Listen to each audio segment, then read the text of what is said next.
Hi, let me just introduce myself again to everyone. My name is Rebecca Kemble from Madison, Wisconsin. 15-year worker owner at Madison, at Union Cab of Madison Worker Co-op.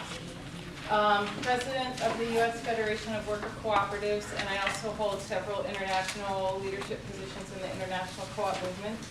And this past spring, I was elected to the Madison Common Council as alderperson for the Fightin' 18th District, the most marginal district in the city, surrounded on two sides by water and one town by the side of town of Westport. It's the biggest people district in the whole city. Like, we have 13 commercial spaces in the whole district. And yeah, I ran, I was really inspired to run by the people of Cooperation Jackson and the Jackson Rising Conference, and how they did conceived of and really implemented electoral work with community building and really radical economic democracy ideas. And really, if it wasn't, I was telling Noelle, if it wasn't for them, I don't think I would have taken the step into electoral politics, because I had already, at a certain point in my life, decided not to have a conventional career or do things in a conventional way, but really to dedicate myself towards building economic justice through worker cooperatives and building, and when I say through worker cooperatives, I don't just mean businesses, because the fundamental unit of any kind of cooperative is a human being and their potential for growth. And what I think the co-ops do and what worker cooperatives do is, in an economic space, really afford people space to bring out their own genius, bring out their gifts in an economically productive way in community with other people. And I think unless we're really valuing what everyone brings to an enterprise, it's just another way to make money. So anyway, I'm going to be talking about another reason why I ran is because the mayor of Madison, which I'll get into a little bit later, announced that he was going to put $1 million a year for 5 years towards a worker co-op development initiative in the city. And I thought, oh man, this could not fall into the wrong hands, because number one, it would be a waste of a lot of money, and number two, it would give us a bad name if it got taken over by the wrong people. So I felt like, well, I'm kind of uniquely called to do this work, and I'll just center of the country. It's where a lot of the ag co-ops, the electric co-ops started in the 19th century. So there's a lot of co-op, deep tradition and institutions, and one of those institutions is the Co-op Network. And they made this little video of what is a cooperative that I think is really cute and tells the story. And I don't know if there's audio in the room.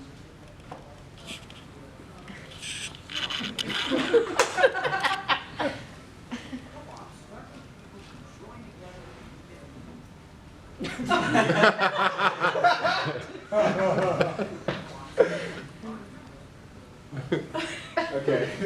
Yeah. This is awesome. But we need a human life. Yeah. It's great.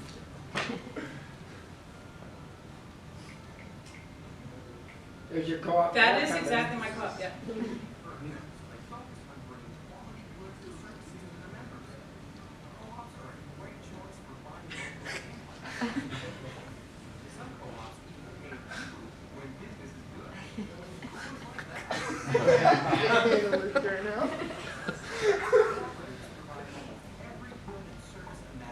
Imagine.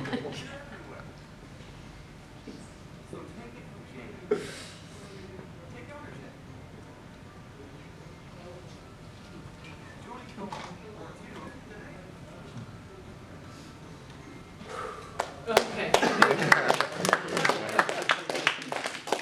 Okay. All right. So cute, but when folks think that co-op is just like a hippie granola co-op, I think that really shows it's a nice representation of really what co-ops, the full range of what co-ops can be and what they actually are. So in Madison, as I mentioned, we're in part of the country with a long tradition of co-op history. There's more than 80 co-ops, including worker-owned co-ops. There's 14 or 15 worker co-ops, housing co-ops, dozens and dozens of them, consumer co-ops, including REI is a consumer co-op, a couple of different food co-ops, credit unions, which are also financial consumer co-ops, producer co-ops, which are like farmers co-ops and they market their goods together, insurance co-ops like mutual insurance co-ops, healthcare co-ops, and community service co-ops. So in the group with some of you all this morning, I was talking about Allied Community Co-op. We have well, I'll just show you some of our co-ops. Here's a workers co-op, high-tech manufacturing engineers. There are about 40 people that build prototype machines for manufacturing companies. So very specialized, they build very specialized machines to make stuff. This is some of the ladies from Allied Community Co-op. Some of the mothers and grandmothers who formed that about 5 years ago to take care of some healthcare and energy cost needs, and now they're working on getting a grocery store, getting a co-op grocery store in their neighborhood because it's a total food desert where they live. Willie Street Co-op, I think might be the biggest food co-op in the country. There's almost 40,000 consumer members, owners. Heritage Credit Union, this is a really interesting one. I'm just going to read this. Oscar Mayer Meat Production Company moved operations to Madison in the early 1900s. During the struggles of the Great Depression, Adolph C. Bolt, the son-in-law of Oscar Mayer, opened his own billfold to lend his employees of Oscar Mayer a few dollars between paychecks. In October 1934, the practice was made permanent when our credit union was incorporated, and the employees could pool their resources together to help each other out. So that's really, this co-op is really special to us now because Kraft, that had purchased Oscar Mayer from Philip Morris, or Warren Buffett and two Brazilian billionaires purchased Kraft and merged it with Heinz recently, and they decided to close the Oscar Mayer plant with 660 production workers and 400 or 500 office workers. And so we are looking, we and the union, the UFCW that represents the production workers, are looking at how to maintain those jobs and maintain that facility as a food production facility, and conversion to a worker co-op is a potential for part of that. And Heritage Credit Union is at the table as we're talking about the city cooperative development program. Landmark Ag and Food Co-op. This was an ag services co-op that's now an energy services co-op. So Union Cab, we buy all of our fuel from Landmark and get a patronage dividend at the end of the year. A lot of folks who live in the rural areas buy LP gas from the co-op. Group Health Co-op, this is the biggest and best HMO in the Madison area, and it's member owned and member controlled. But we're having a really tough time because part of the Affordable Care Act really disadvantages medical groups that aren't associated with hospitals, which GHC isn't, and so there's a lot of difficulties that we're, I'm a member, I've been a member of that for 25 years, and there's a lot of difficulties the co-op is going through financially because they're really disadvantaged by that. You see that's because they're not associated with a hospital? That's right, they're not owned by a hospital group, yeah. Wisconsin Food Hub, this is a farmers co-op. It's a farmer-led business model, and that they're developing transportation, other ways to get their food from the farm into the cities, and trying to expand their markets. Lothlorien Housing Co-op. We also have Rivendell Housing Co-op. There's a lot of like Lord of the Rings housing co-ops, and that's this is on the nonprofit co-op model. So the members of the co-op don't own the building. A nonprofit organization owns a bunch of the co-op housing, and it's like the real estate holding company, but the people who live in the housing live cooperatively and make decisions cooperatively and whatnot. Tenney Parent and Child Co-op, that's another one of these community co-ops where the parents own the co-op and actually work at the co-op. They give time to the co-op every, at least once a week, and they also hire staff, but it makes for a more relational, situation with the kids and kind of creating a village idea where the parents are responsible for all the kids, all the parents groups' kids, and they're able to not have it be all that expensive because the parents are donating some time. They do have some hired staff and own a building. We also have the University of Wisconsin Center for Co-ops in Madison. It's an internationally recognized research university that just does tons of research on all kinds of co-ops, and that's a lot of expertise in our community. The Cooperative Network, who made that little video, there's more than 600 member co-ops owned by more than 6.1 million people in Minnesota and Wisconsin. So they're like our lobbyists. They do marketing, they do technical services and education. They do something like $700,000 in college scholarships to co-op members a year. For kids whose families are members of co-ops, and they tend to serve a lot of rural folks. There's an annual member meeting where they determine the general direction of what we want this organization to do for us, and there's committees that meet throughout the year. So, okay. So how did this idea for Madison, the city of Madison, to start a worker co-op development initiative start? It started here, February and March 2011, when there was a Tea Party takeover of our state legislature and the governor's office, and the Supreme Court, for that matter, the state Supreme Court. And they started ramming through a really socially regressive agenda, the likes of which you're familiar in Tennessee at the state level. I think we took, modeled a lot of what we did there after you guys. Although we're all taking our orders from Alec, right? I mean, we're all taking our orders from them. So this was, if you'll remember, in response to Act 10. Well, okay, so first what happened, the first thing Scott Walker did when he got into office was give $270 million in tax credits away to his big corporate donors.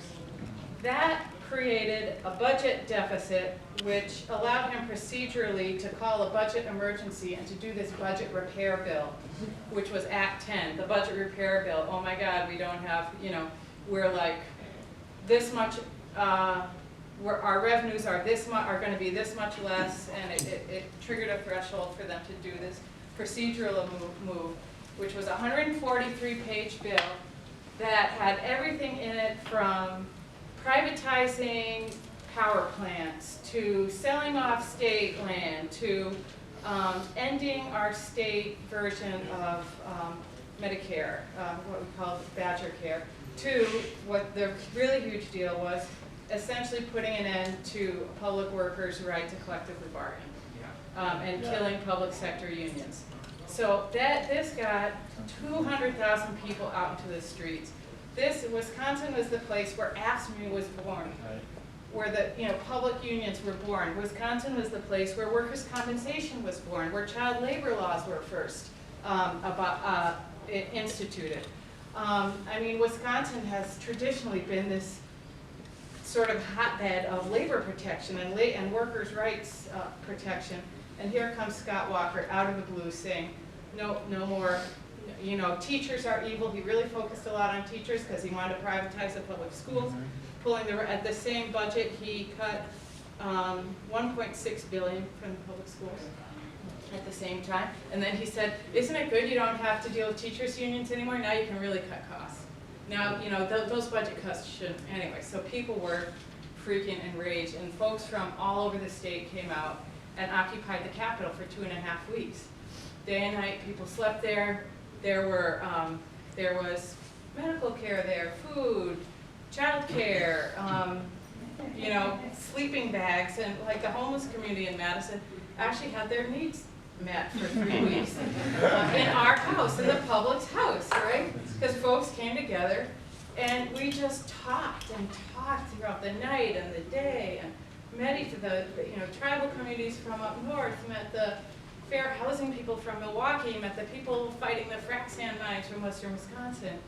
And we're all talking about, all right, what are we going to do about work, about the quality of work now that are, you know, for public unions anyway, public sector unions, we're not going to legally be able to bargain. This is when the worker co-ops, we were out there in solidarity with the uprising, and this young man, Damon Terrell, he now works at Union Cab. He's the chair of our education committee, and is a driver and a dispatcher. So right, the 200,000 people on the streets for 3 weeks. Wow. And so Union Cab was kind of at the forefront of doing these some of these big marches and demonstrations with 40 or 50. We had these cab parades all around the square, but we also had an information booth where we were talking to people about how to organize differently, how to organize worker ownership. And out of that, there were at least 3, maybe 4 new worker co-ops that formed. But more important than those businesses that formed, we established relationships with the Federation, the South Central Federation of Labor, and with rank and file members of their unions who felt really sold out by their leadership, because after we had all that power in the streets, that power for weeks, some national and international union leaders and Democratic Party people came out and said, get out of the streets, go out into the state and circulate petitions to recall Scott Walker. And the rank and file and activist community were like, wait, no, wait, look at this. This is like practically a general strike. We could really shut this down and make demands. We don't have to just recall Scott Walker, which we knew would, some of us knew would fail anyway. Why are we dissipating this energy? Right. And a lot of rank and file folks were like, how does that decision get made in my name? Like, we don't want to do that.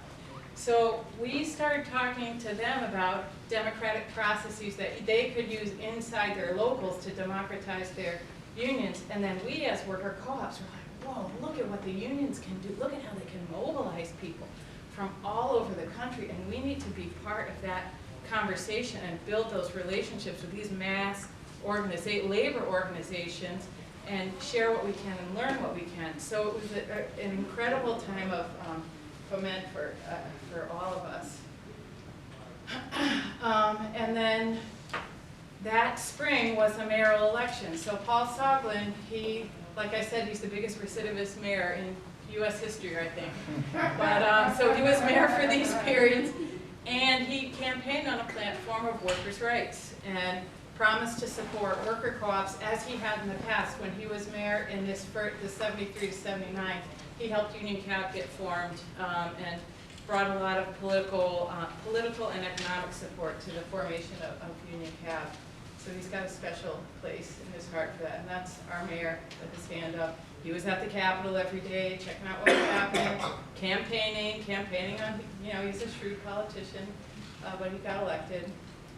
So the co-op community held his feet to the fire on that and said, look, you can't just say you like worker co-ops, do something, do something, do something. And so we convened this co-op business conference in June of the next year.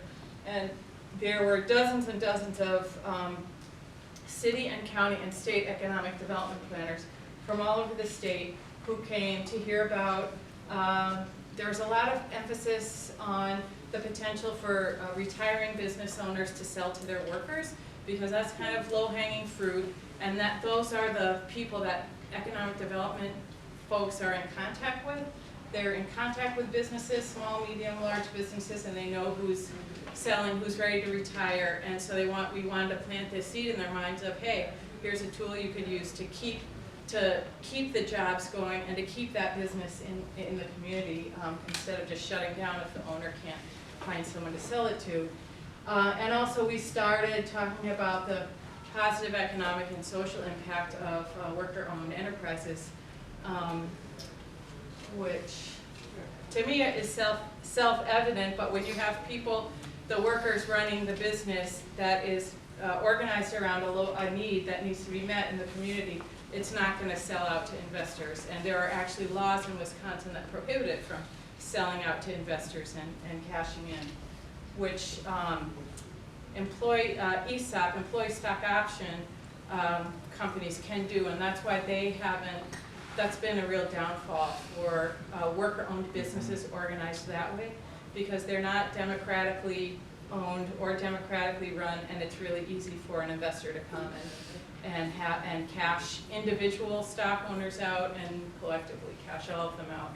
But in cooperatives, it has to be a joint decision, and in some states there are legal protections that make it really difficult to demutualize. So it's a great tool for locally rooted job retention and job growth. Out of that conference came where a lot of those 80 co-ops that I listed at the beginning were present, and we started to form this group called the Dane Co-op Alliance. So with the credit unions and the food co-ops and the workers co-ops and the housing co-ops, we worked for about 1.5 years to develop this mission and vision. I just love that we came up with this vision, especially the more conservative ones, that they agreed that it was to support co-ops in all sectors, to work together to uphold and promote international cooperative principles in order to create a more just, sustainable, and democratic society. So that's just called out right there: justice, sustainability, and democracy. And the mission is to grow the co-op economy by providing support and resources related to co-op marketing, branding, education programs, and city-county level lobbying and policy formation.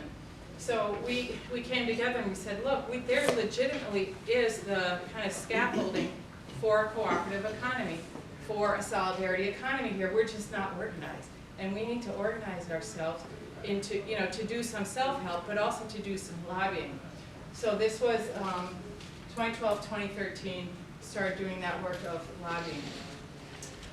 So here's a couple images of Madison. A lot of people think of Badger football, or the beautiful capital of the Green Bay Packers. Must have won. Look, the dome is green. So this is a nice, shiny. It's a beautiful city. I love Madison, and it's on a lot of best places to live lists. But for whom? Right. So the Visitors and Convention Bureau has there's like dozens of these. I just picked out a few. Number 6, bike friendly. Number 3, in top 10 healthiest. Best city for men. Best college football town. Number 5, queerest city. Number 3, 15 best cities for young adults. Number 2, city for young entrepreneurs. So there really is a lot going, and there's a lot of natural wealth. There's a lot of natural beauty. We're in this 4-lake region, and it's a beautiful place. But it's also, with the state of Wisconsin, is also the worst in many, many areas. Economic measures affecting African Americans, the worst. And this is the communities driving these statistics are Madison, Milwaukee, Racine, and Kenosha. So the cities kind of just north of Chicago, and then Madison. We are the worst for incarceration, for disproportionate incarceration of African Americans. The worst for child well-being, for child poverty. The worst for African American unemployment. Number 6 for African American home ownership. Number 6 for African American teen pregnancy, and number 4 for African American poverty. And these data started coming out about 2013. This is the whole state of Wisconsin. Like, who would have thought, right? Well, it's the disparities. So there's a lot of white wealth in Wisconsin, and a lot of African American poverty. And you might think, a state like, where Noel's from, like Mississippi might be. But the amount of wealth isn't there in Mississippi. When I was there a couple of years ago for the first time, like just visually and physically, it's all been extracted. There's nothing left behind. It's really stunning. So in Wisconsin, you have these huge divides and forces that are making the extremes even more extreme. In Dane County and Madison, this stunning report came out in 2013, which put Madison the 3,006 out of 3,006 in incarceration rates for African American juveniles and adults. Literally the worst in the country in Dane County for the racial disparities. So jobless rate in 2011, 25.2% for blacks, 4.8% for whites. That's over 5 times And the national statistics are only twice. This is just it's incredible. Poverty disparity is worse. 54% of Black Dane County residents live below poverty, and even more startling, 3/4 of Black children in 2011 were poor, compared to 5.5. 3/4 of babies, kids, you know? And this just like blew everyone away, blew the mayor away, blew, you know, like, folks knew it was bad, they didn't know it was this bad, right? And here it is in black and white. So while incarceration is just, it's awful. Black adults in 2012 made up only 4.8% of the total age 18 to 54 adult population, 44% of all the new adult prison placements. 44 in Dane County. Black youths in Dane County, 10% total population, 64% of the detained population. So this is some serious social, economic, racialized inequality going on in the city. So, you know, there's that, you know, nice, but, you know, there's also that. And I think Nashville really has some, I mean, I don't know about the numbers, but it feels like a lot of similar pressures going on here. So one thing that's driving the top end of this employment, EPIC system. 27% of all new jobs created in Dane County between 2001 and 2012 primarily due to one company. Which company? The company that makes medical record software, whose CEO was an Obama appointee to the Obamacare, to Affordable Care Act drafting, in which everyone is mandated to have medical record software. So EPIC system controls over 50% of that medical record software business in the country. They just got a $675 million contract, one company from the Veterans Administration Hospital to do one little part of the VA system. They hired 1,000 people this year in June. They hire kids out of the Ivy League, mostly white kids, $4,000 a month. And these kids who are straight 23-year-olds making money but getting worked really hard and traveling all the time. They have no time to spend it. So they're like, yeah, give me a cool apartment. You know, I don't know. They're willing to spend that kind of money to be downtown Madison because Madison's such a great place to live. So you can see maybe where I'm going with this development pressure, this gentrification pressure, this building the city for people who aren't even here yet, or people who we want to attract here. And when we call these dorms, that's no joke, because these kids stay for 3 years. They don't even stay as long as college kids stay in Madison. And literally, Epic can't hire fast enough. So even the National League of Cities, really mainstream economic and municipal thinkers are talking about unequal recovery. So drivers of growth, including new business startups, business expansions, property values, and retail sector health, starkly contrast with the reality of many residents on the lower rungs of the economic ladder. Skills gaps, lack of affordable housing, and the rising demand for basic needs like food and shelter reveal that while economic conditions are improving for some, they are worsening for others. So we have, you know, third world type of unequal economic development going on in our cities in Nashville and Madison. And in Madison in particular, it's highly racialized, highly racialized. So what do we do about development for economic development for people who already live here? Madison co-ops, with all of the press about inequality, some of the reporters got interested in, is there a different kind of economic development? And this One Worker, One Vote comes from a headline from a big major story. MadWork is the organization of Madison area worker cooperatives.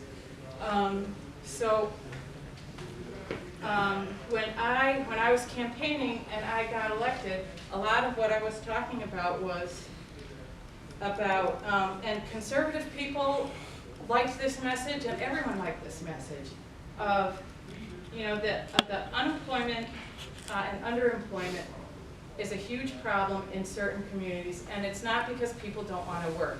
People want to be productive. They're just not willing to work for wages that don't make it worthwhile for them to go to work, or make them not afford to go to work because they have childcare needs. But there are people who are there. The wealth in our community is the people, and is the people who are not living full lives, engaging productively. And we've got to find a way to match our, not just charity resources, but real economic development resources with helping those people build businesses, become productive in activities that are meeting currently unmet needs in the community, like upgrading housing stock, instead of tearing stuff down and building more epic dorms, right?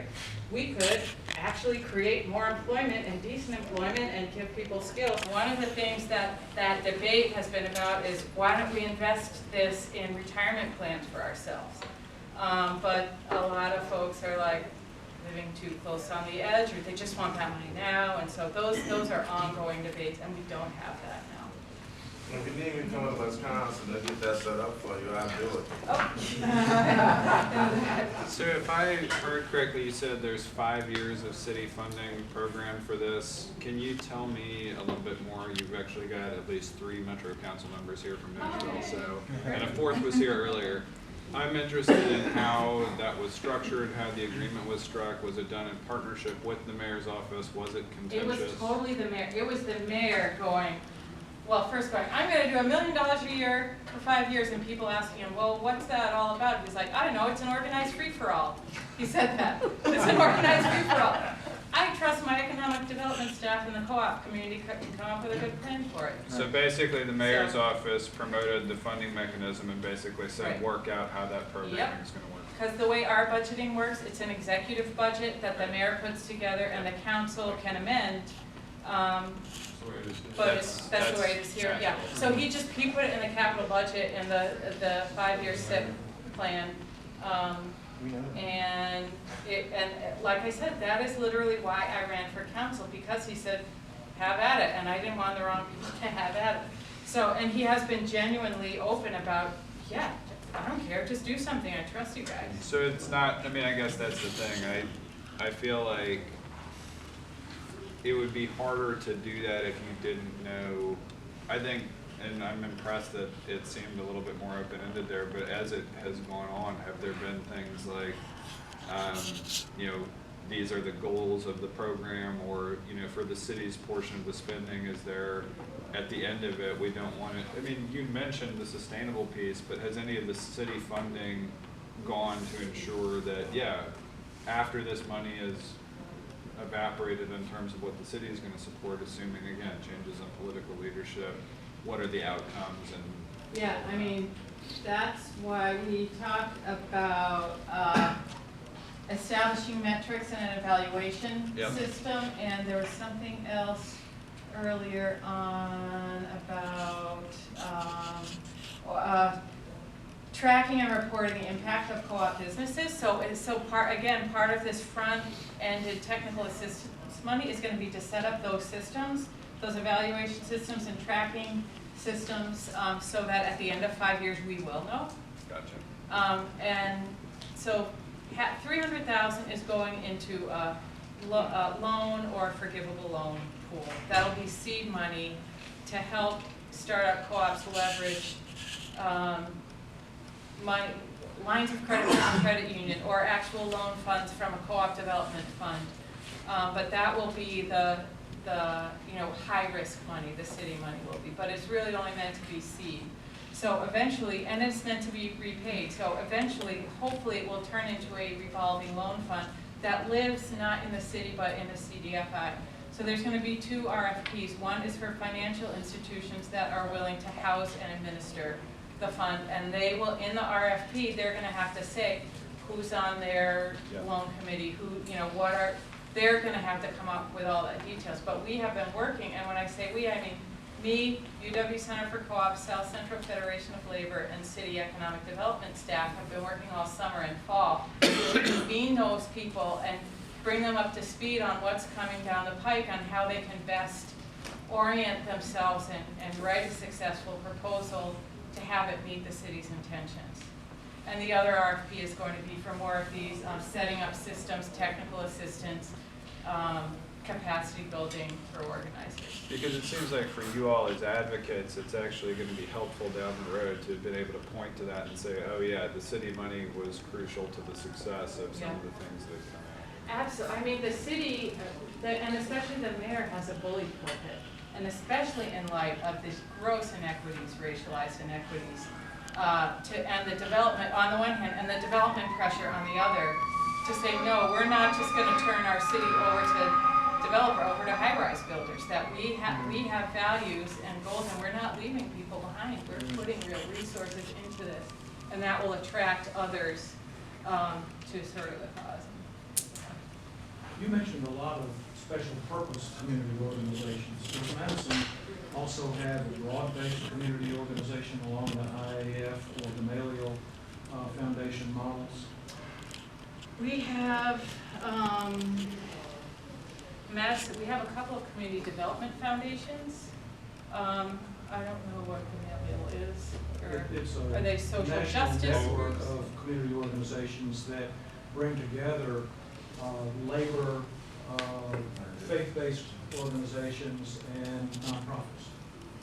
We don't, but South Central Federation of Labor is they started something called Solidarity Roundtable in southern Wisconsin that is doing that work, but I don't think it's affiliated with Gamaliel, but is doing, again, after we got hammered in 2011, or labor got hammered, they're like, we need to be out in the community. We need to be working with the nonprofits. We need to be working with the churches. And they have put their resources into building that organization locally. And so they are in the community in all of South Central. I just want to mention there is a very strong Gamaliel organization in Milwaukee. Which is named Milwaukee, I don't, do you know what the name of it is?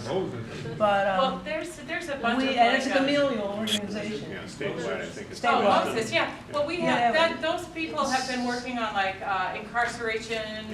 And issues. jobs. Yeah, there's Moses and Wisdom. Yeah. Wisdom. I think that's the Gamaliel Wisdom. organization. Okay. Yes. All right, they have not been so active in the economic justice work, but they have been super active in incarceration and criminal justice system work. Samir? So my thing was that I feel like I interact with co-ops, and it's usually, I think, I'm just learning about co-ops, but like consumer co-ops, like grocery stores, and it's hard for me as like an advocate, unless I'm participating like in the co-op as a worker, it's hard for me to see what the effects are. Are there ways for people who aren't working in co-ops to see, it's hard for me to like feel the tangible effects of co-ops if I'm on the outside. I'm wondering if there are like common ways we really get that. It's just, I can't see the consequences, and I'm at like, unless I'm like coming to things like this, like a co-op conference, and I'm wondering what are like the common ways people see it, unless they're like getting a nice presentation like this that shows. Does that make any sense?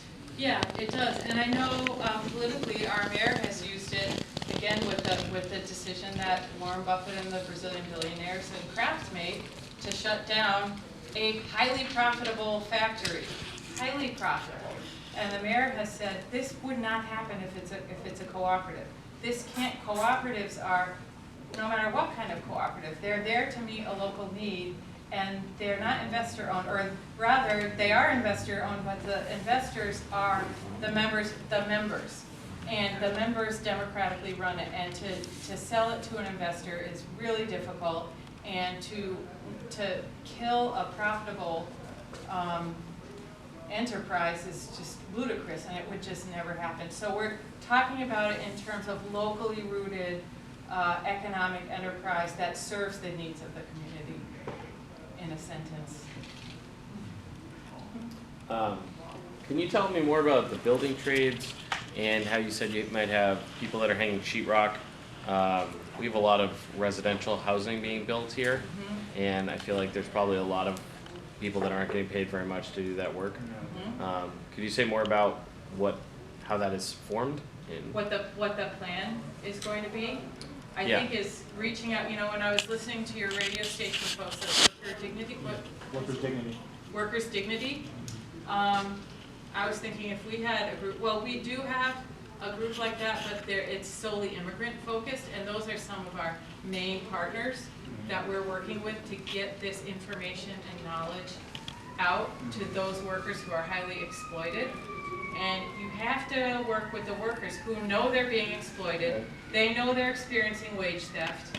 They know that, you know, all kinds of things. And even if they're being taken advantage of if they're undocumented. But there is a way to organize a cooperative with undocumented workers by forming an LLC so that they're owners and don't have to go through tax things. So the key to organizing that workforce is contact with the workers themselves and not only information about how your boss, you don't need your boss needs you, because without you the work doesn't get done.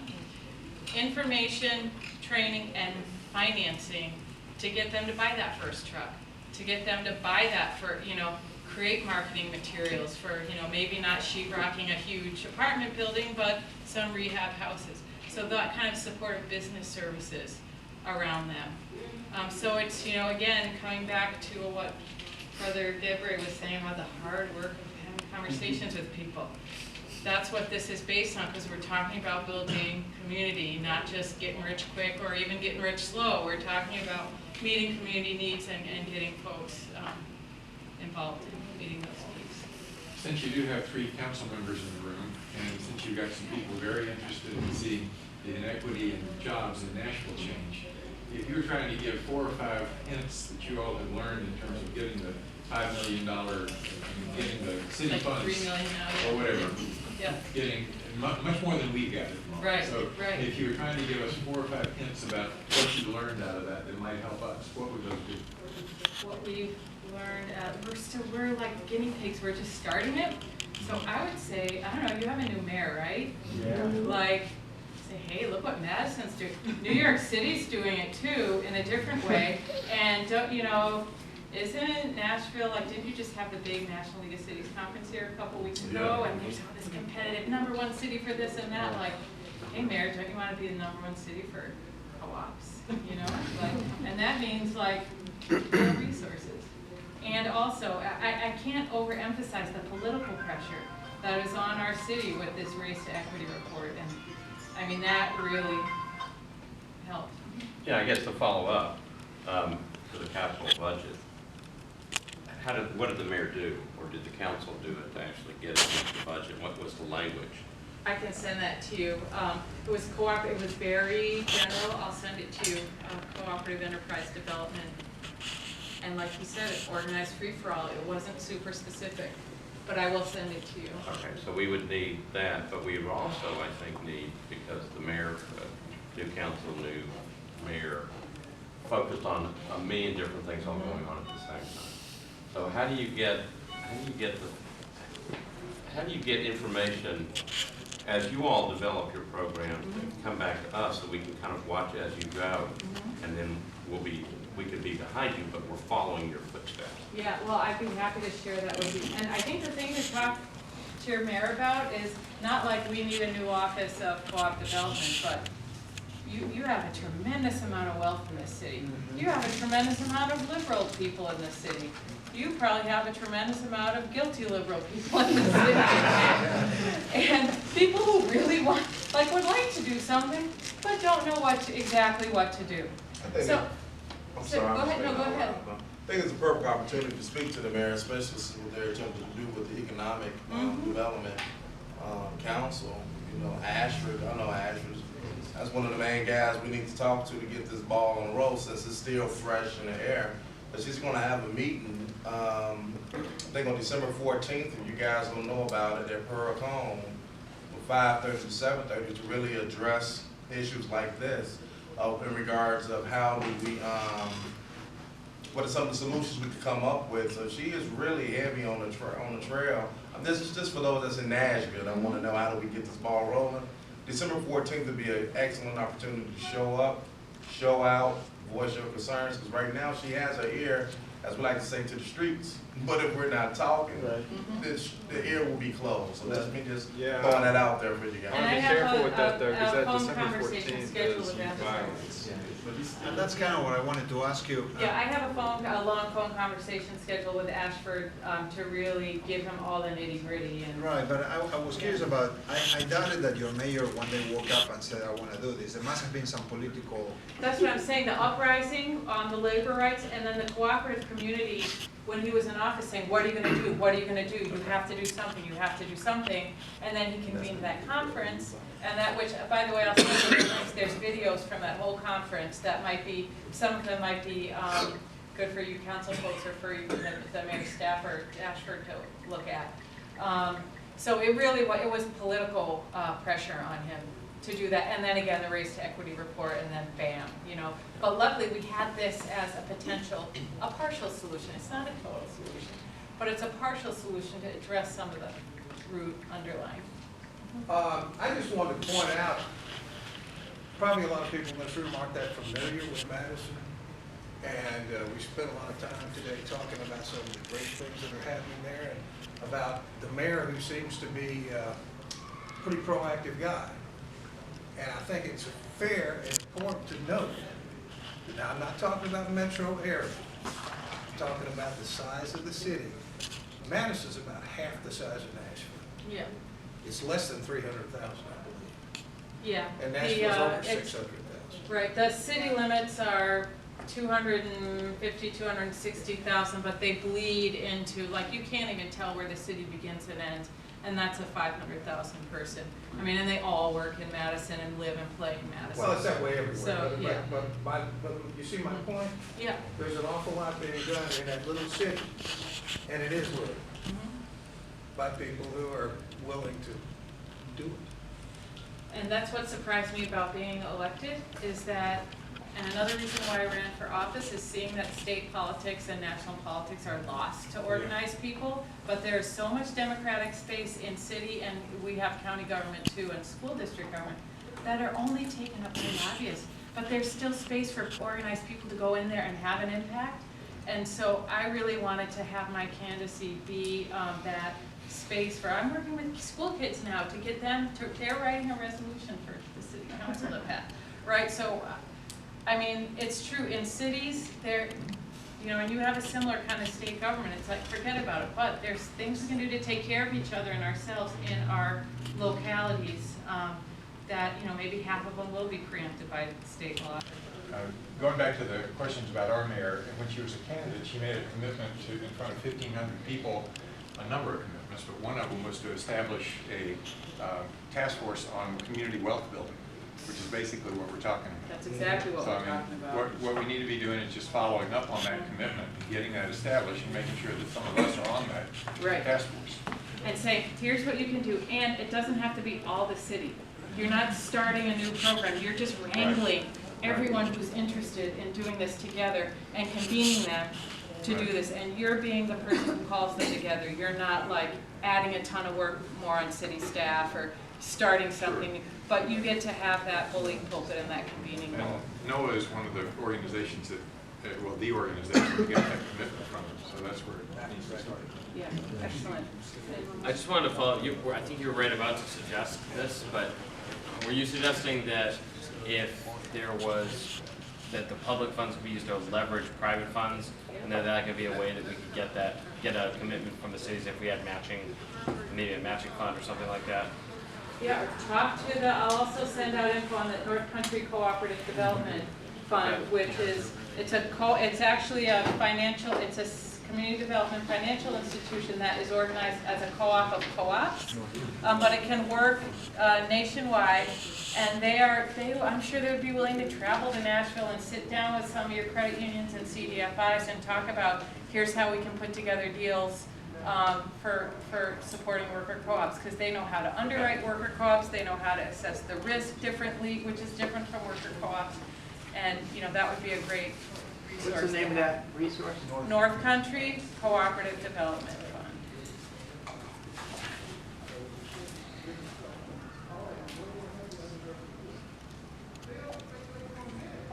So, yeah, council members, let's stay in touch, and I'll send you that, and Ashford also, the budget language and our progress as we move forward. I think we can say without a shadow of a doubt that we are very jealous. Well, you have a way better music scene here than that. You get those 200,000 people to come and watch that. Right? I know. But don't bring the snow. Well, it's gonna happen, really. So, thank you, it's kind of. Thank you.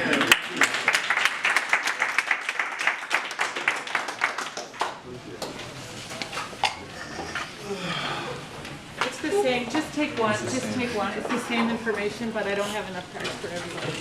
Thank you. Do you have a card on? Thank you. Yeah. And you just got a quick shot of the car. You guys get to use your campaign funds to hire staff, right? You just have to scrounge for college interns. Can I tell you one law that Madison needs to change? Which one? You should be able to buy beer in a convenience store We can. after 9 o'clock. Oh, that's, you don't know about Vic Pierce's. Yes, I do.